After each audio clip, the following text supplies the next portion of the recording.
kita lanjutkan.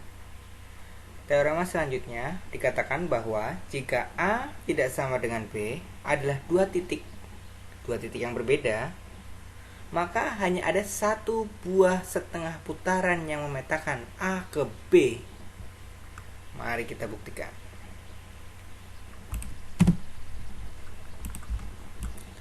Dua titik yang berbeda, maka ada sebuah setengah putaran. Berarti kita misalkan ada dua, kita tunjukkan mereka itu sama. Misalkan ada dua setengah putaran, yaitu setengah putaran dengan pusat D dengan setengah putaran dengan pusat E. D dan E itu berbeda, sehingga setengah putaran dengan pusat D akan memetakan A ke B juga. Setengah putaran dengan pusat E akan memetakan A ke B, sama dengan yang ini. Jadi setengah putaran dengan pusat A itu sama dengan setengah putaran dengan pusat B. Ini setengah putaran dengan pusat A. Peta dari A dengan yang dipetakan oleh setengah putaran dengan pusat D sama-sama ke B, ya kan? Karena ini sama-sama ke B, maka ini saya bisa tuliskan sama di sini. Setengah putaran peta dari A oleh setengah putaran dengan pusat D sama dengan peta dari A oleh setengah putaran dengan pusat E. Nah, saya komposisikan dengan balikan dari setengah putaran dengan pusat D. Nah, ini jadi identitas, ya, ini sehingga kita punya A saja. A dipetakan oleh setengah putaran dengan pusat D, lalu dikomposisikan, ya. Jadi A lagi kan. Komposisi setengah putaran dengan balikannya sama dengan A. Nah, ini tetap.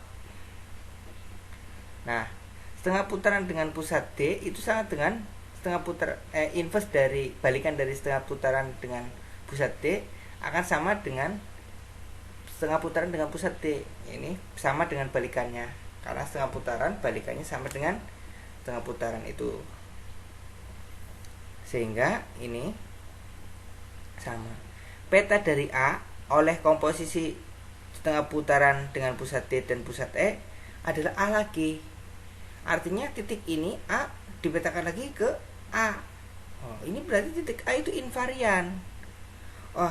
Karena dia titik invarian oleh komposisi dua buah setengah putaran, sedangkan D dan E tidak sama.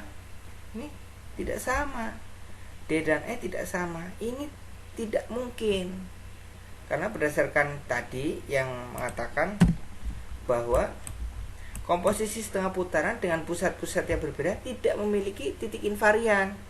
Lah, sekarang di sini kita dapat mereka punya titik invarian, yaitu ini A dikomposisikan dengan dua buah setengah putaran. Ini bertentangan dengan teorema yang tadi.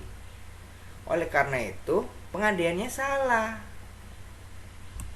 Karena pengandaian salah, bertentangan dengan teorema yang tadi, haruslah tidak ada dua setengah putaran, yaitu hanya ada satu setengah putaran yang memetakan dari A ke B.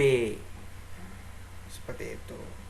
Jadi ini buktinya dengan bukti tidak langsung. Kita misalkan ada dua, ternyata ada kontradiksi, ada pertentangan dengan teorema yang sebelumnya. Oleh karena itu, permisalan kita salah. Haruslah setengah putaran itu hanya satu, hanya ada satu setengah putaran yang memetakan dari A ke B, tidak ada dua. Kalaupun dua berarti mereka sama. Begitu.